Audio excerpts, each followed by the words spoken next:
Okay, let's get back in the swing of things with some music. Play.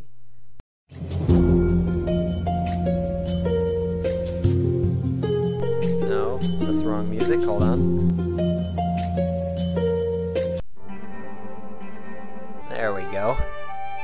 Picking up where we left off, Cancel has 10 capacity, and Wrath has 15 capacity, while Sacrifice is free, so you don't have to worry about that. Just for those of you who are curious. I'll start putting that up from now on.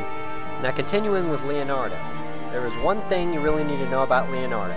Leonardo is so slow. How slow is he? Leonardo is so slow he should suffer a movement penalty.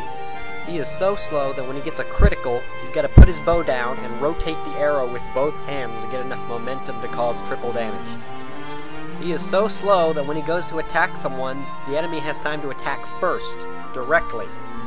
But seriously, Leonardo is the unit that I think suffers most from speed deficiency. His speed goes up once in a cyan moon. You know, until you take advantage of bonus experience.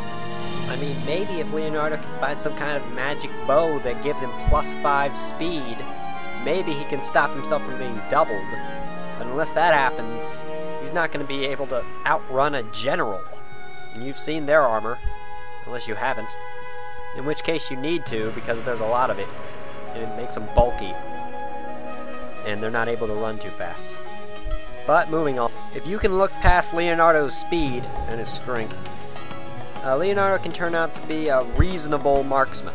But because he requires so much work, if you neglect him for even a little bit, he gets my red tooth mark of challenge. Now moving on to the map, you can see that this stage has a dark affinity. Now the affinity of the stage is the reason that units have affinity. It actually only helps in support, but I like to pretend it gives them a few attack bonuses and a home stage advantage. Because I mean their affinity flashes when it matches the stage. So you'll be able to see Micaiah's affinity flash in this one, because she has a dark affinity, and it's a dark affinity stage.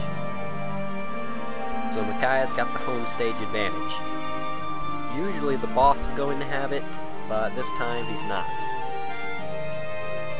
And I mean that's almost always, about 85% of the time maybe. Okay, now the game plan for this map.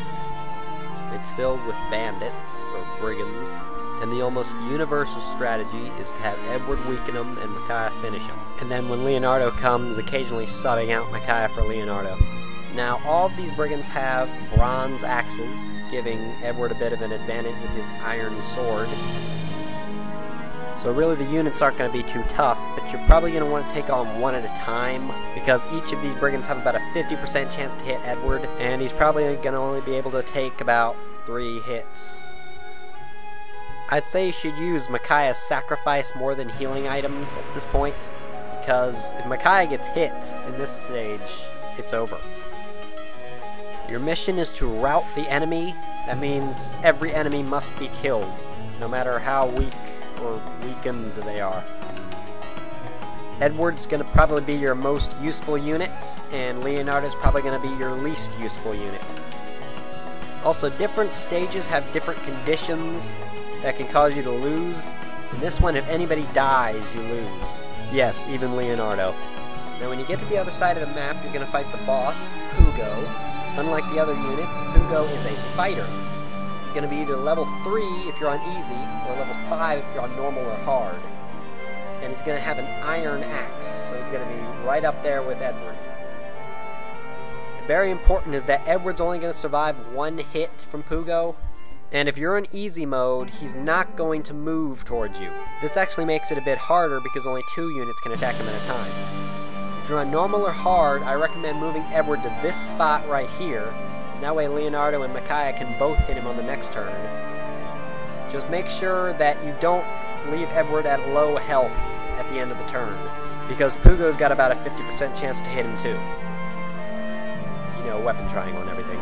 Pugo's not really a hard boss. Just make sure that you don't underestimate him. And the hard part of beating Pugo isn't exactly beating him, it's deciding who to beat him with.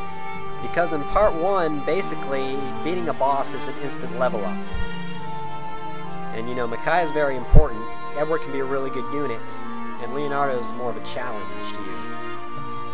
So that should be based on preference. One more thing about Pugo is that when he hits Edward, and he should only hit Edward if you move him to this spot, because this is a great spot because he can't reach Micaiah or Leonardo from it, because he has no ranged weaponry. But Edward's Wrath will probably activate. No, it will activate if he hits him. And you know, if you want Micaiah to finish him, this could put a damper on your plans. So you should probably keep that in mind. And well, that about does it for the prologue. Thanks for watching, give me a 4-star rating, and stay tuned for the next one, Chapter 1.